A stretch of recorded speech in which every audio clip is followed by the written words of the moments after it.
Do you have your shot glass? We have to get into the right frame of mind for this.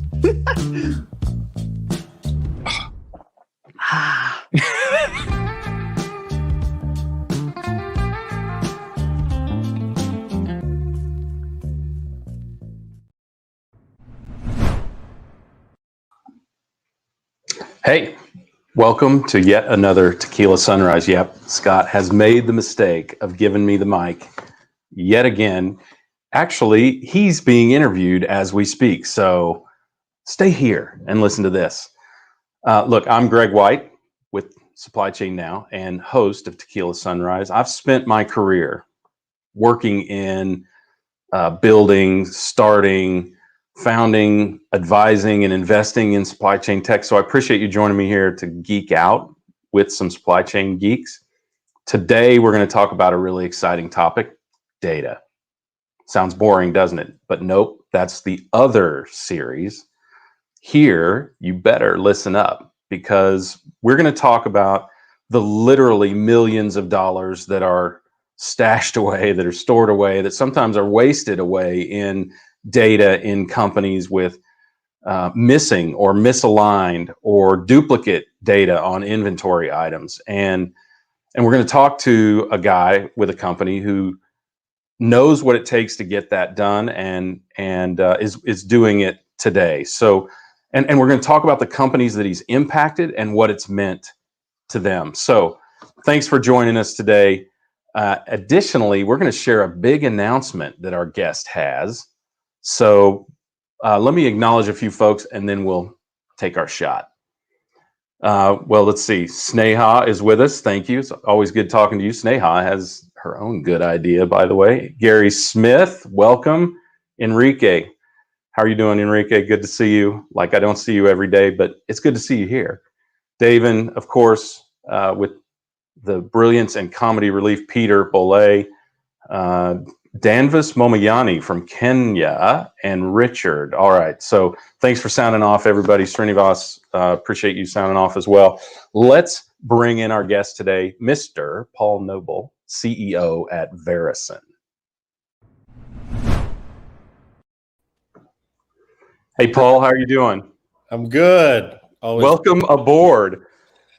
So are we supposed to kick it off with a shot here? Do you have a shot? You're at the beach. So no. Do you have a shot handy? Because technically we are, and even I didn't think of that. It's anytime somewhere. That's right. My mother-in-law says. I feel like you and I may have taken a shot or two in the past. So anyway, we'll make up for it. Sounds good. Well, hey, thanks for joining us. So tell me what's going on other than you're out there getting a sunburn on the coast. Yeah, I need to, although it's a little chilly. We did a change of scenery out at Jekyll Island, family favorite in our household. So we're here for a few days, but the work from anywhere environment is conducive. So we got a lot. It's fun. It's funny, vacations, at least, in the past for me, have really just been, as my wife called it, working from a tropical location. Workations, right? Yeah, workation. Yep. Right, right. All right, so before we get started with Paul, first of all, thanks for joining us. Oh, and one full disclosure, I am an advisor to Paul's company, so I'm a huge, huge fan. And I think we're doing some great things at Verusen. So we're going to talk about not just Verusen, but also the results that companies are seeing from this data, and of course, what's going on in the market in general. And don't forget Paul's big announcement, which is coming. Yeah. So one quick announcement. I have to do this because otherwise my marketing people kick me in the shins.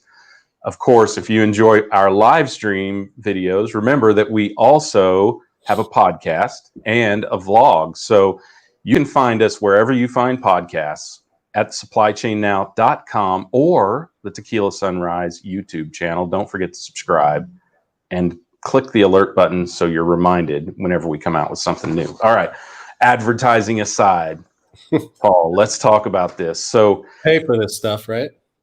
Yeah, that's right. That's right. We gotta pay the bills. These fun conversations, and I will say, out of the gates, we talked about it a little bit backstage. Here, our virtual backstage is had I known, I would have hung up some Browns gear. Had I known you were going to rub it in my face. No. So I'm sorry. This is my normal backdrop. It's not about you. I am sorry. Right? Yeah. I'll tell you this, Paul. The Browns gave us a much better run than the Bills did, and scared me a whole lot more. So, and we have the Schottenheimer connection, so I'm a big fan. We'll be rooting for you. I know that our friends at Flyover Capital will be excited to. Oh yeah, Browns are rooting for the Chiefs this weekend. Yeah, I'm sure. I saw the Airbnbs disappearing in the third and fourth quarter of the last game. So I imagine Dan Kerr is on his way down there. You bet. All right. So we know a little bit about you. So you have told us where you're from, but tell us a little bit of something else. First of all, how did you get in the industry? Yeah. And how did that lead to the vision for Verusen and what you guys do? Yeah, I know we've talked about it before, but what brought me to Atlanta, I worked for the Sherwin-Williams company. Great company, great results, good training ground. And what brought me here and exposed me to supply chain, both internally there and then mostly externally, was I started essentially just crawling through storerooms and cribs and manufacturing facilities all over North America. And that exposed me to some of the challenges that organizations have with materials, always trying to optimize and working with industrial distributors like Grainger and Fastenal and Motion Industries and, you name it, that supply these things. We were a supplier to them. So always trying to find and standardize, but always had trouble with data, right? And so I spun up a program that we called at the time an end user program, where we would go engage with large manufacturing agent companies and try to get them to use our products, essentially. And that from Sherwin-Williams? From Sherwin-Williams, yeah. Okay. Not the stores. We were on the side of the house that we had paints, chemicals, a bunch of different things nobody would ever associate the Krylon Industrial Group.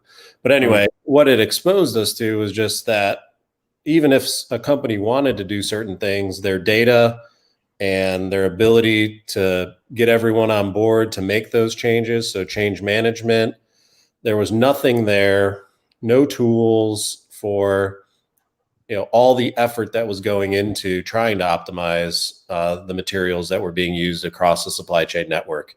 So that was my exposure originally. Then I moved to Atlanta to run our Eastern U.S. Part of that business, which was about a $30 million business unit. And that just kind of amplified as I was working with internal and external representatives that were going and doing the same things I had been doing. Just started to feel that pain every day, right? And it really boiled down to this concept of organizations purchase, use, inventory physical goods, but as they purchase and inventory those, they have to digitally represent them in their systems like ERP or EAM systems. And so humans are naming physical goods and creating a different digital footprint of those goods. So the digital goods are all over the place as they pass through the supply chain from party to party. So the one physical good has 1,000 different representations of itself. And literally, potentially, Paul, in each location that it's used, right? Yep. Because sometimes the data entry and the systems are that distributed that this factory might call it, my famous, I don't know, it's famous to me. My favorite, at least, terminology is they may call it a bucket here and a pail there. Totally. Right. Exactly the same item. That's simple. Or it's like, it's red hammer, hammer red, or hammer rojo, basic stuff like that shouldn't be a problem. But when you're talking 500,000, 1 million records, master data records for these materials, hundreds of facilities, dozens, if not hundreds of suppliers, it can get away from you. And it's just too much data to wrangle, and it's been a decades-old problem. I felt the pain on the business side. We knew the clear business value there to organizations. So after being in Atlanta for a few years, always had the entrepreneurial itch. I knew it.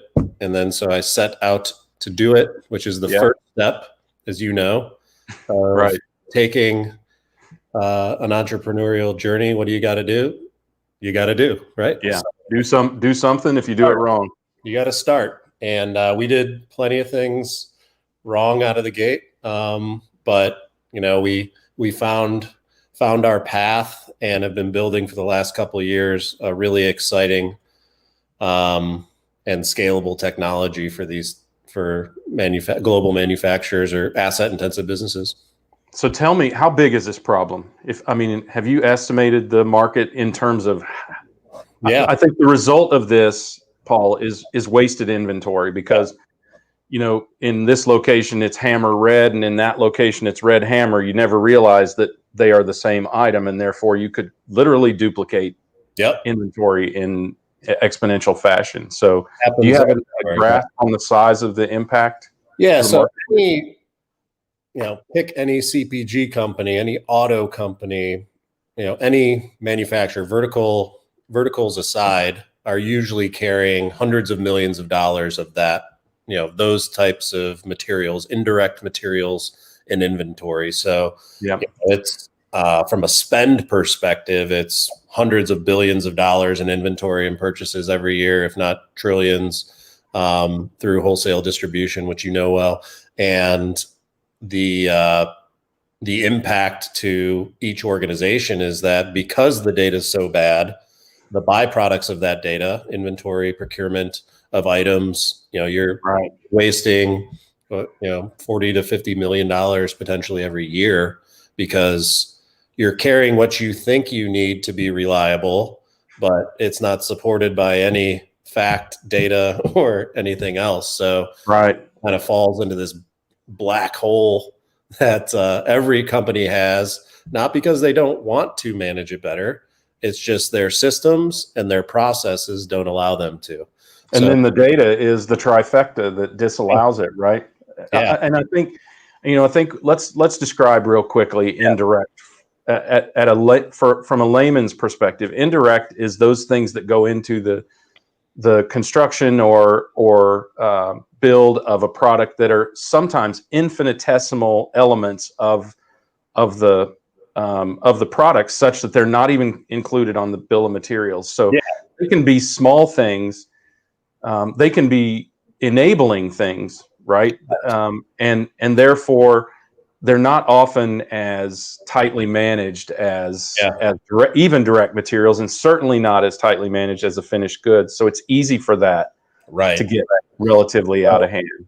Yeah. So indirect materials, exactly that. Indirect materials, anything that doesn't go into the product, right? So that's anything that keeps facilities and operations up and running, assets working.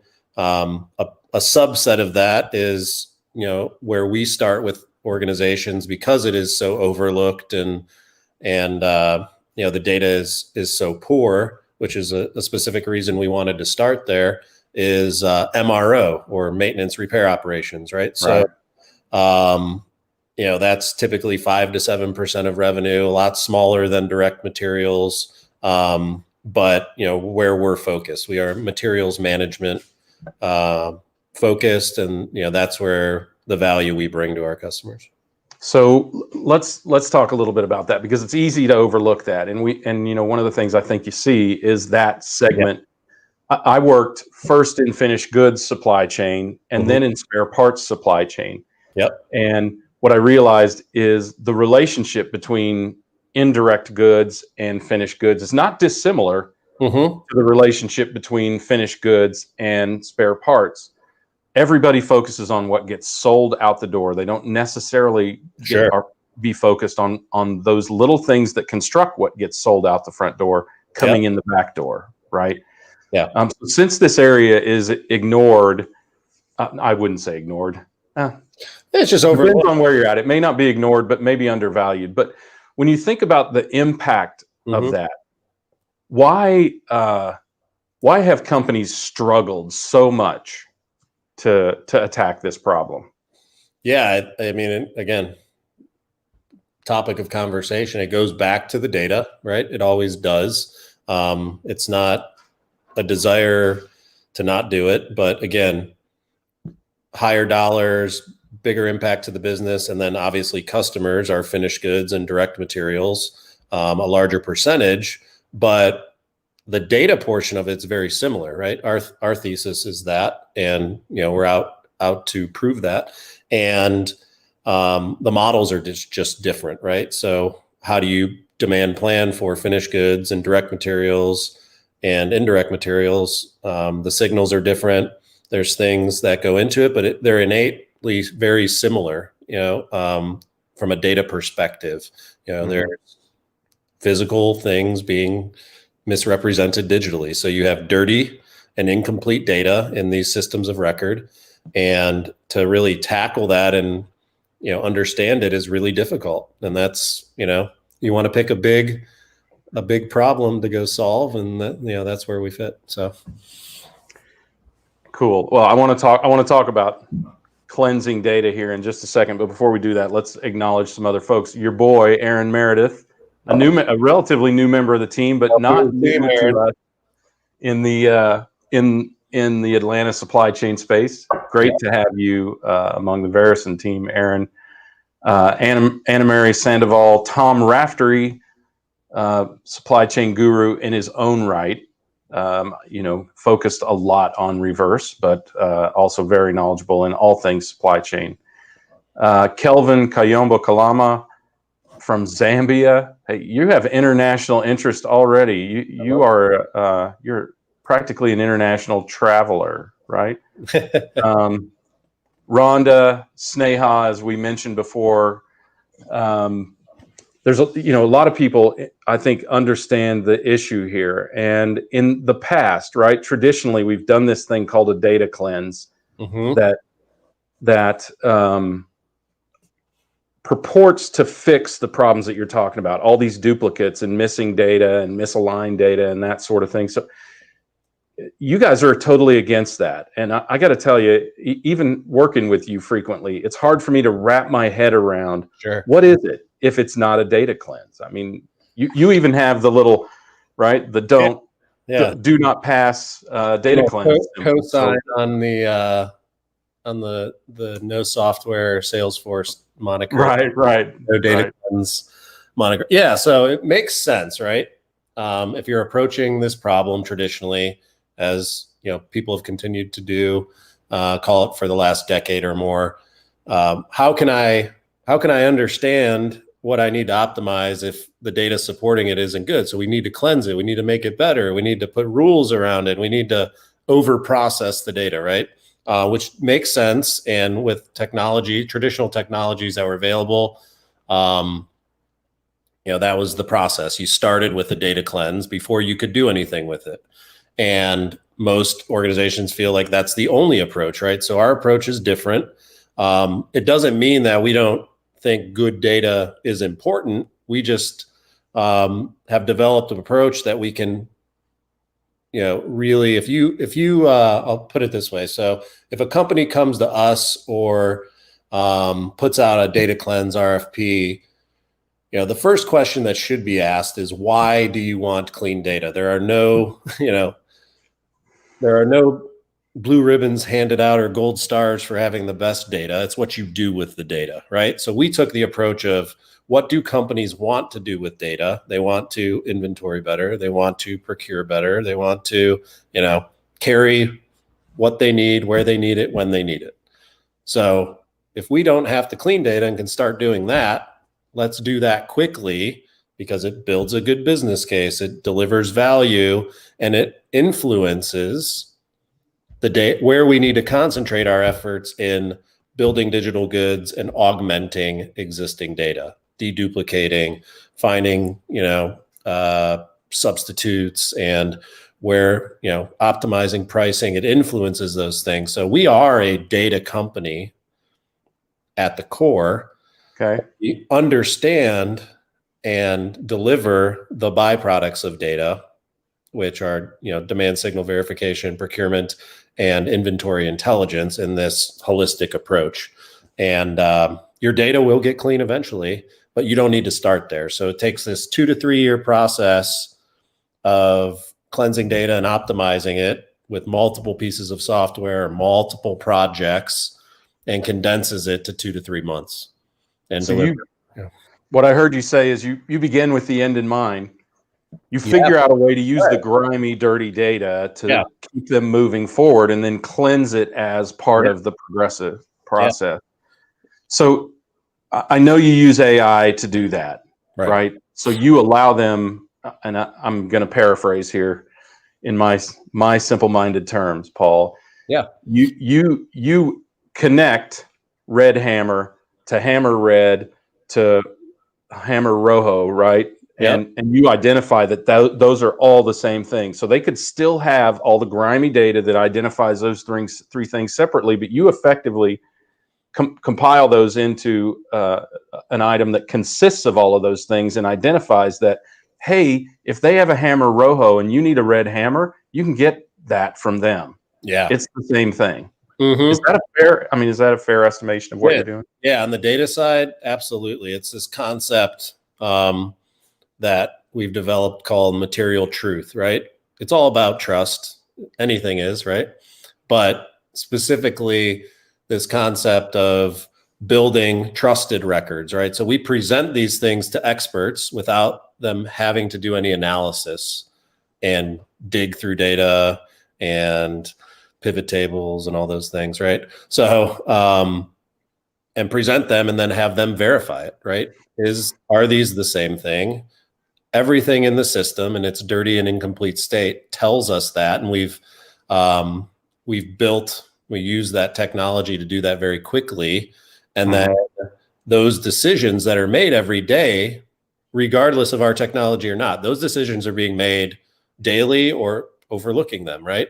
Right. And it's typically this pull data out, do something in Excel or an external, type of solution, put it back in. So the reason we chose the right technology for the problem that we knew was very clear and a huge problem for organizations was because of that knowledge transfer, right? So as you're making decisions, we're creating this audit trail. You're able to become more prescriptive and you don't have to do any analysis, right? So it just simplifies a very complex problem.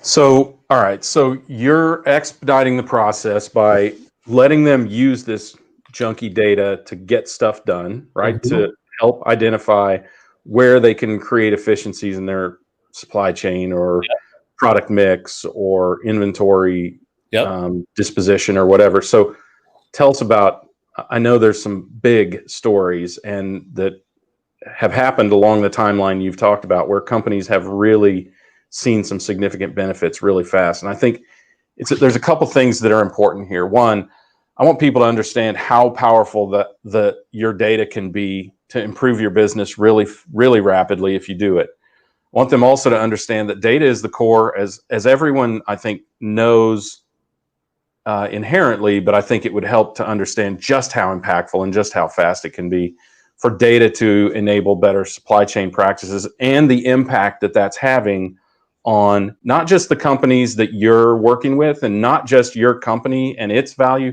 but the value of supply chain in the world economy, right? And how that's impacted the valuation, the esteem of supply chain overall. So don't tackle that all at once, but kind of give us an idea of a story that kind of helps enunciate and get us there in terms of why supply chain and why this data impact is so useful.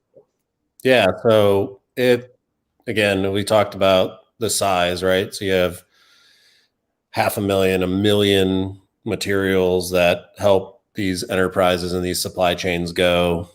Supply chains now are doing everything they can do to be as agile as possible. And, so to undertake a digital transformation or optimize a node of that supply chain, whether it's materials or logistics or whatever, And to tackle that and have it take years to complete seems, without having the end in mind, as you mentioned there, like, and extracting value quickly, things can change by the time you're at the end of that project. So, our approach is to find and fund and build a business case very quickly with the low-hanging fruit that exists across that supply chain. And so with any of our customers, and they're large CPG companies, a couple Atlanta-based companies, Graphic Packaging and Georgia Pacific, as examples where, again, it doesn't matter what you do, it's process and systems. Go in, find the low-hanging fruit, and knock on wood, we're batting 1,000 when it's, again, not because they don't want to do it, it's just because it's been mismanaged by systems for so long. We can go in and find an average of $10 million in less than 90 days. Find, does that mean, when you say find, do you mean find and eradicate the excess that equals that 10 million bucks? So that is a big part. And we were challenged earlier by an unnamed customer early in our existence, right? Yeah. Well, it's great. Anyone can come in, feed a model, and tell me how much we have, but I need to trust that you can help me execute on that, right? So we've built the product around that challenge and this pillar of trust, not that our recommendation and the output of the software is always right, but that people trust that they can work with that as a starting point, right? So we present information and we'll find, here's what potentially is there, but it's what the customers verify. So that $10 million number is verified savings that we've presented. Hey, here's everything the system is telling us based on your history, the data, understanding of the data, the way we can uniquely do. Can you verify this? Do you agree with our recommendation? Do you disagree with it? If you disagree with it, tell us why. But you're planting a flag. And so it's this trusted demand signal. I've created a demand signal, whether I've agreed or disagreed with Verusen. And then I have this unique audit trail, and then we can look at the outcomes. So people are putting their name on things that are extremely difficult to get otherwise, right? It's usually, and you've experienced it, procurement and ops kind of work like this more than this, right? Right. And as procurement were to say, buy this material from this vendor at this price, ops is going to push back and say, well, you didn't know this, or this, because I've never put it in the system, right? So we allow them to have that opinion, which helps build trust and helps drive execution. So it can change min-max and safety stock levels, like your typical optimization software would, but we have that backed by a layer of intelligence that we take the feedback that experts are providing, they're verifying, and they're continuing to teach the system how their organization works, right? And that builds scalability, because none of these traditional supply chain projects are very scalable because of change management, because the data changes and can't keep up with the business changing. And so we took a different approach,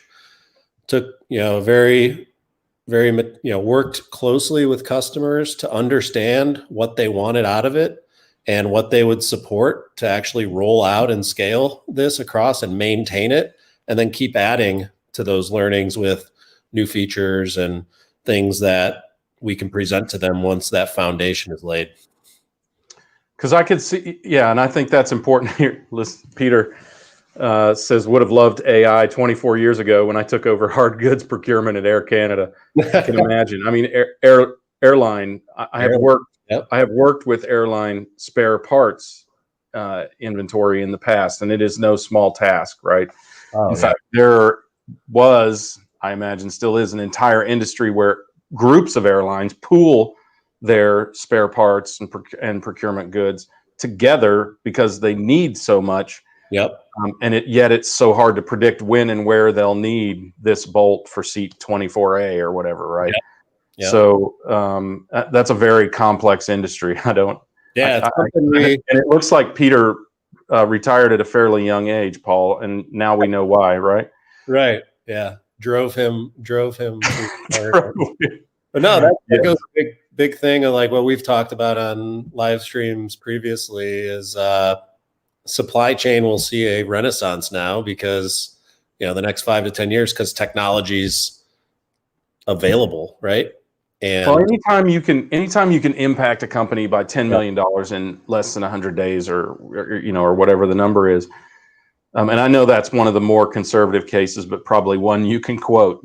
That's significant. Right? And that 10 million, if I understand correctly, that 10 million is gone forever. You have essentially said you don't need these 3 types of hammers because they are the same hammer, and they never need reduplicate that inventory again, right? So that, and that's just one case. That's just the identification in the data aspect of it, and then you have the additional capabilities that help them identify where and how much of these types of goods they should have throughout their entire supply chain network. And to be clear too, it's verified savings is that I trust that level. I trust the new min-max and safety stocks. I trust the data supporting that. Those are influencing one another. Once I do that, I can do business with inventory at that level. You mean? Correct. Yeah, we know, because that's the only reason anyone carries inventory, finished goods, direct materials, or whatever, is to hit service levels, right? I don't want downtime. So we're giving trust that I will remain reliable at these optimized levels, and we customer service levels, Sigma levels are our goal with our customers. But it's cost avoidance first, right? That inventory doesn't just disappear, right? Once you reset the min-max levels, what it does is it gives that verified demand signal now that influences, all right, we don't have to procure more, so we've avoided cost. We don't need it here, but that plant needs it. Let's move it there.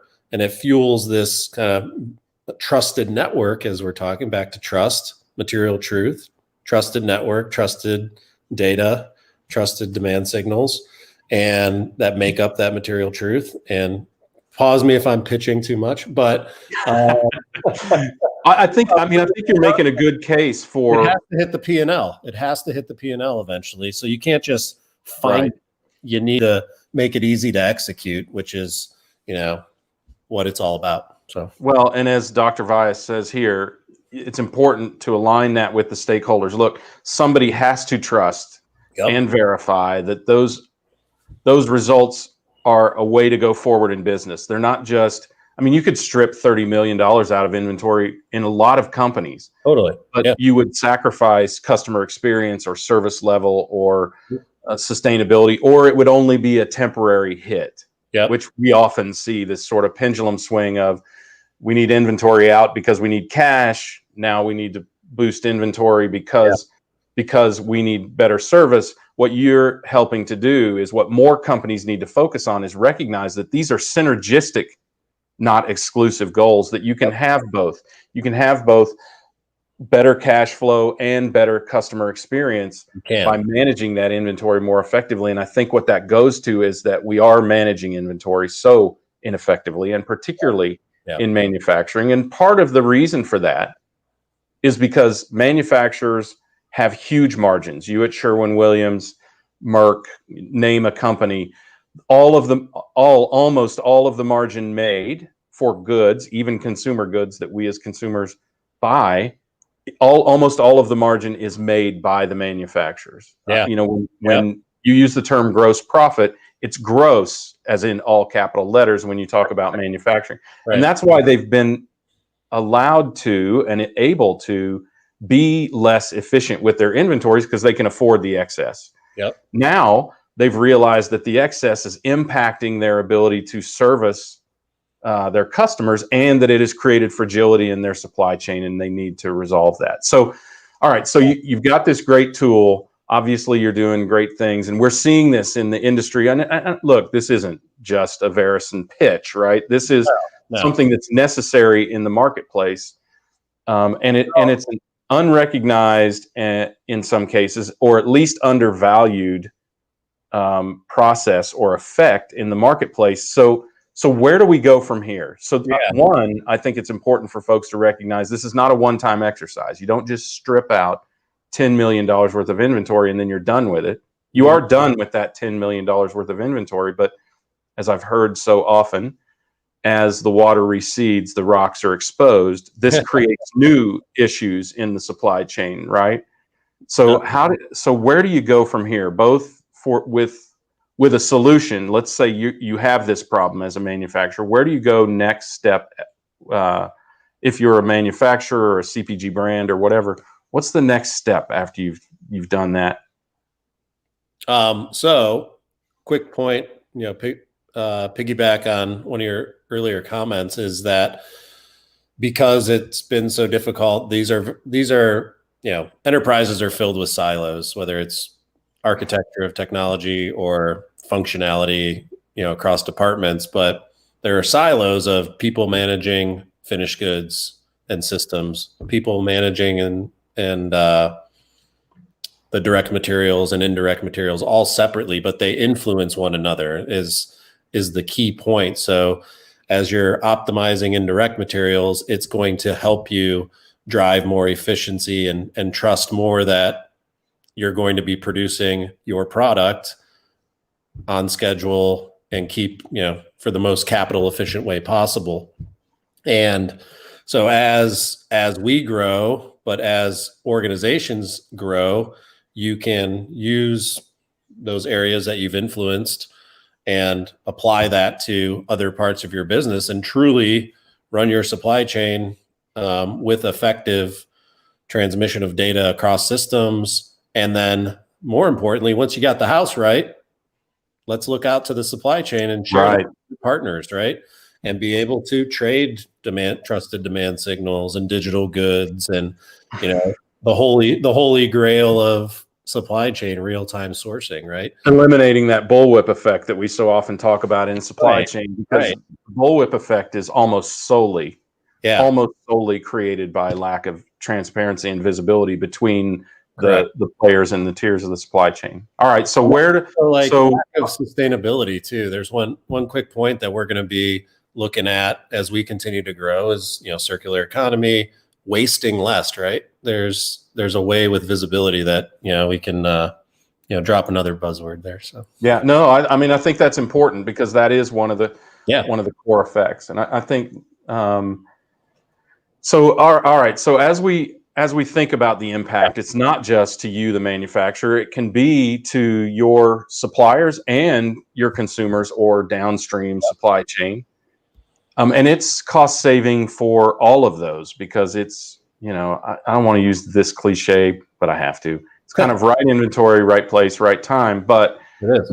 It's another way to attack that problem. So I want to address something Sneha is talking about here. So Sneha is asking, would love to know different tools you've used and found useful for data cleansing. So Sneha, let's talk about that a little bit. I think one of the things that we're talking about here is that, again, using the paradigm that a data cleanse requires a first pass, maybe a second, third, or multiple passes through to clean the data before you do something. What we're talking about is doing something with the grimy data that you have today and actually making progress that impacts the bottom line before you go through and do a data cleanse. Is that a fair estimation of what you're saying? Our approach is, because when we looked at first, we were like, there's different naming conventions, there's different standards across categories. There's always this, search for perfect data, which is an impossibility. And even the more, the harder you search, the bigger the search becomes. And the truth is, to go back to that, as you said, right? Once you're an entrepreneur, doing is the job and finding the result is the job. So I think what's unique about the perspective you've taken, and I saw this from early on is get something done, even Yeah. with the greasy, grimy, go for guts data, Yeah. and then make the secondary part the cleanse of it. If you can utilize what you've got, acknowledge that it's not perfect, and then have both of those things be a constantly growing process. In the same 2 to 3 years time, you're getting much, much better results, which is what has to be the goal of an enterprise, right? Yeah. If you're a manufacturer, you shouldn't be a data manager as well, right? I shouldn't have to manage the master data for things that I'm purchasing from somewhere. I should be able to understand what I need and look out to my supply chain to get that digital good information and name goods. And that's really the bottom line of our thesis is understand it enough to drive value and then look outward to the supply chain to get the extra information or the cleansing you need. Is really your system should be self-cleansing, and that's what we feel will be the case as we continue to grow, is really offering our customers a self-cleansing network. So let's talk about that growth, because the big announcement for you is for you and Verusen and your customers is your opportunity to grow. So I think we've dragged people through this data thing enough. Let's give them the big win. Probably a lot of the reason they've stuck around. Tell them what the big announcement is for Verusen. Yeah, so we are excited to announce that we've closed our Series A funding. We just did a capital raise of $8 million and just announced today. So you're the first outlet that we're talking to. So supply chain now exclusive, and there we go. Exclusive live stream. But all it takes is a little tequila. Yeah, exactly. Right. And so cheers to that. No, we're really excited. So our team, through a very challenging year, our team of, 26, 27, 28, depends on the day. We're adding a lot of people now. Did a great job. Our core team did a great job in 2020 of working through a really difficult time, showing customers value across the globe. And we wanted to add more fuel to the fire, so to speak. And so we $8 million round, co-led by Flyover Capital out of Kansas City, Kansas, and Forte Ventures out of Atlanta, and some representation in the Bay Area. And then a new strategic partner, our first strategic investment from BMW iVentures, that'll help us, kind of break even more so into the automotive industry.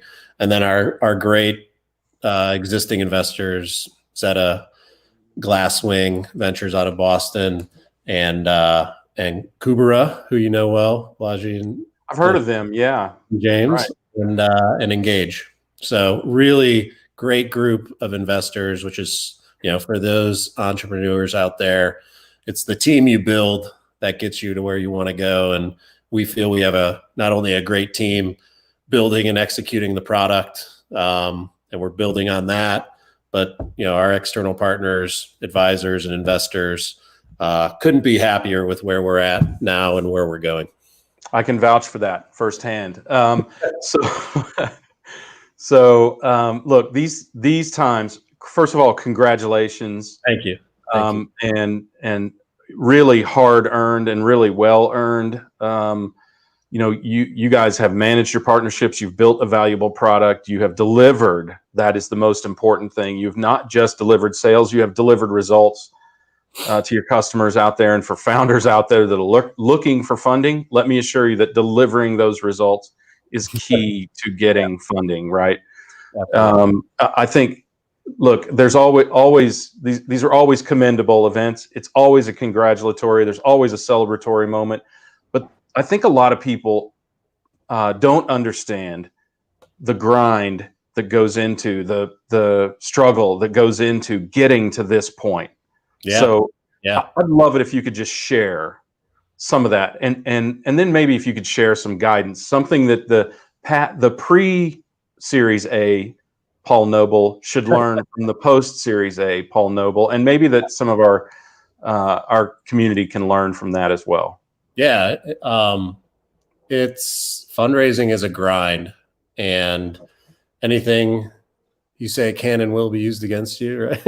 Yeah, right, right. Yeah, it's just, it helped me get a lot of clarity on, even more so on the vision and where you're going. You're pitching partners and funds and all, sorts of individuals, some that understand supply chain, others that don't. And you need to find the right partner for you, I think, is the biggest, which I believe we have, and we're fortunate to do so.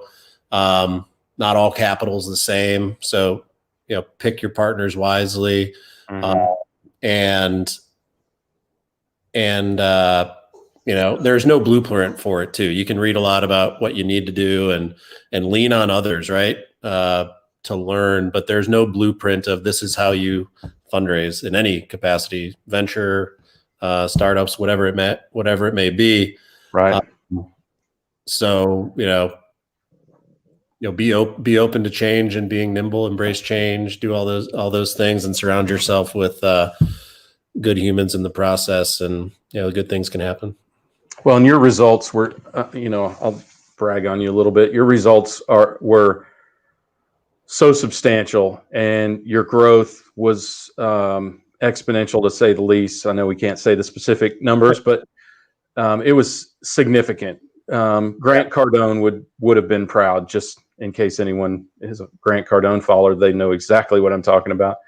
Yeah. He would have been proud of your growth, and you had firms seeking you out, and yet there was still a lot of work that went into this. You had firms that were tracking you from your previous seed round, and yet there's a lot of work that goes into this, and I think that cannot be overlooked. Even when you're being sought out, even when you're a hot commodity, even when, as is true in supply chain, even when the valuations are enormous relative to other markets, it's still a lot of work, because the truth is, it is a proctology exam when you go through a funding exercise, and they learn a lot about you, and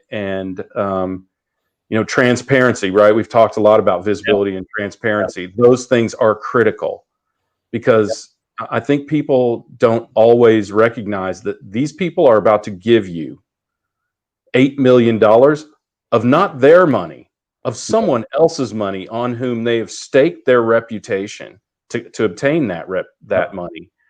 And they are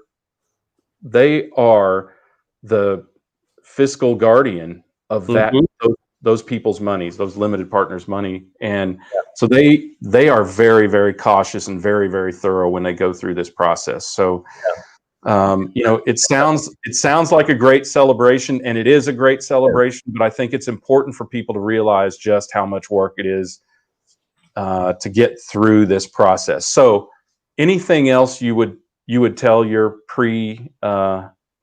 pre-Series A self, other than know your partner, right? I mean, right, find the right partner from a money standpoint is really valuable.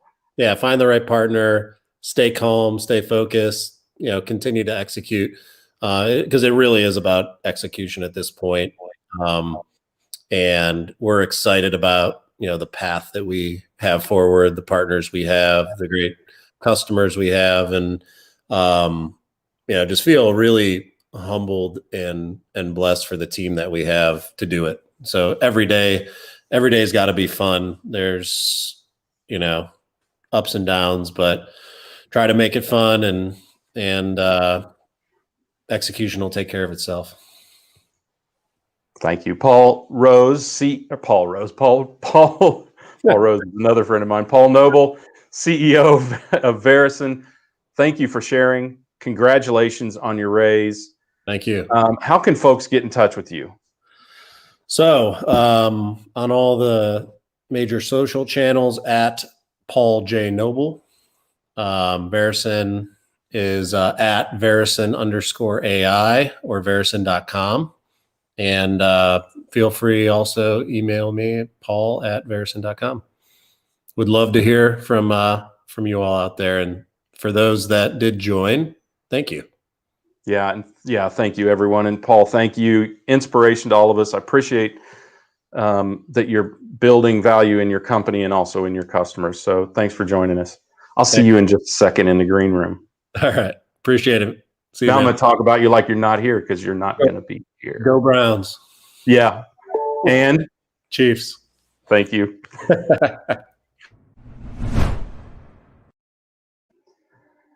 So this is where I usually talk about somebody like they're not here when they are actually here. But look, I think if there's anything we can take away from this, obviously what Paul and his team, and it is a very quality team, have done is they have built a company that has attacked a big problem. And this is a lesson for founders. It's a lesson for people trying to grow companies. It's frankly a lesson for those of us who might be out there seeking technology or other solutions. It could be any kind of solution for your business, but they've attacked a big problem, a problem that was underappreciated, not only by the people with the problem, but also by solution providers. So they've given themselves an open market, and that's so incredibly important. Green field and green space and less competition when you're attacking a market is always so much better. As I've heard someone say, push the sand downhill instead of uphill. They've delivered incredible value. First of all, if you want your company to succeed, you have to deliver tangible and acknowledged value by your customers. He said their customers have the trust of their solution that it does deliver, and they're building a bigger and bigger trust network, not only within their company, as some of them are expanding within their company, but with their business partners. And that's an important aspect of remaining competitive and remaining important to your customers. And lastly, this bodes so well. This particular event and so many others that we see, this bodes so well for the supply chain technology industry. There's a ton of value out there, a ton of value being created. Frankly, it's been being created for decades, but now it is finally being recognized, and it's being recognized in incredible, incredible multiples. So understand that if you are out there and you have a business, you're out there and you're seeking solutions, if you ever doubted the value that supply chain brings, understand that whether it's technology or it's physical assets or whatever it is, supply chain is, of course, on the front line of everything right now. We talk about that all the time here. Never underestimate that, and always value it, and recognize that finally the world recognizes that too. And now is a good time to take advantage of that. And it's a huge opportunity. And as our friend Kevin Bell says, right, it's okay. It's possible to take advantage of an opportunity without being opportunistic. Be genuine, be transparent, present value always. All right. With that, I'm going to sign off. Of course, TECHquila Sunrise is part of the Supply Chain Now network. You know where to find us, wherever you get your podcasts or YouTube.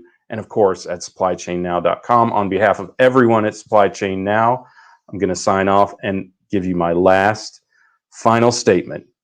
This is how I live my life. I encourage you to do the same. Acknowledge reality, but never be bound by it. Thank you.